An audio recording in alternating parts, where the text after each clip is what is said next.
DCC అధ్యక్ష ఎన్నికల ప్రక్రియ కోసం వరంగల్కు వచ్చిన ఏఐసీసీ పరిశీలకులు వరంగల్ జిల్లాలో కొంతకాలంగా మంత్రి సురేఖ ఎమ్మెల్యేల మధ్య ఉన్న విభేదాలకు సంబంధించి చర్చిస్తున్నారు.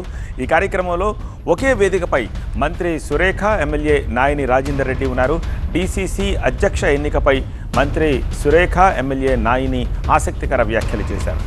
నాయకులు, కార్యకర్తల అభీష్టం మేరకే డీసీసీ అధ్యక్షుల ఎన్నిక ఉంటుందని కొండా సురేఖ అంటే, పార్టీకి పనిచేసి పదవులు దక్కని వారు దరఖాస్తు చేసుకోవాలి అంటూ ఆమె చెప్తున్నారు. ఎలాంటి ప్రలోభాలు లేకుండా పారదర్శకంగా ఎన్నిక ఉంటుందని ఎమ్మెల్యే నాయిని అంటున్నారు.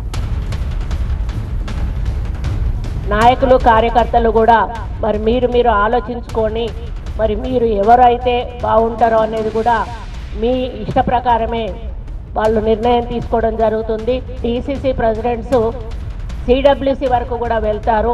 వాళ్ళ ఒపీనియన్స్ డైరెక్ట్ సిడబ్ల్యూసీలో కూడా చెప్పే అవకాశం ఉంది అని చెప్పి వారు చెప్పడం అది నిజంగా చాలా సంతోషించదగ్గ విషయం. మేము ఒక డేట్ ప్రకటించినప్పుడు ఎవరైతే ఇంట్రెస్ట్ ఉన్నారో వాళ్ళు వాళ్ళ పేర్లను మాకు ఇచ్చినట్టయితే మేము ప్రజల్లో వాళ్ళ గురించి తెలుసుకొని ఎవరు ఎక్కువ మంది ఎవరిని సపోర్ట్ చేస్తారో వాళ్ళను పార్టీ ఆదేశాల మేరకు మరి మేము ప్రకటిస్తాము అనేటువంటి మాట కూడా చెప్పారు. పనిచేసి పదవులు రాని వాళ్ళు చాలా మంది ఉన్నారు. అందరినీ కూడా ఎవరు కూడా సంతృప్తి పరచలేరు.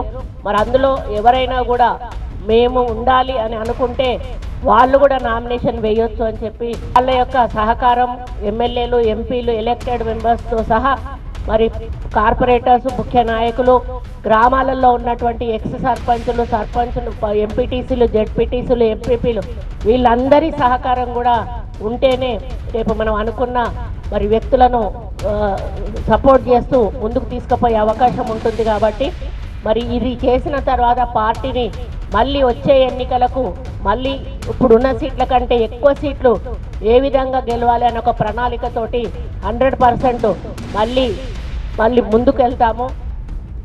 రాబోయే రోజులలో సెలక్షన్స్ కూడా చాలా ట్రాన్స్పరెంట్గా ఉంటుంది. ఎక్కడ వేటికి ఎవరో చెప్పిన వాటిని నమ్మకుండా అభిప్రాయ సేకరణ ద్వారానే జరుగుతుంది అనేది చెప్తూ, ఏ ఇన్ఫ్లుయెన్స్ పనిచేయదు. ఇక్కడ వీళ్ళు ఏదైతే అబ్జర్వ్ చేసి ఇచ్చిన రిపోర్ట్ ఏదైతే ఉంటుందో దాని ప్రకారంగానే వెళ్ళే ఆలోచనలు, క్యాస్ట్ ఈక్వేషన్లు ఎన్నో ఉన్నాయి దీంట్లో.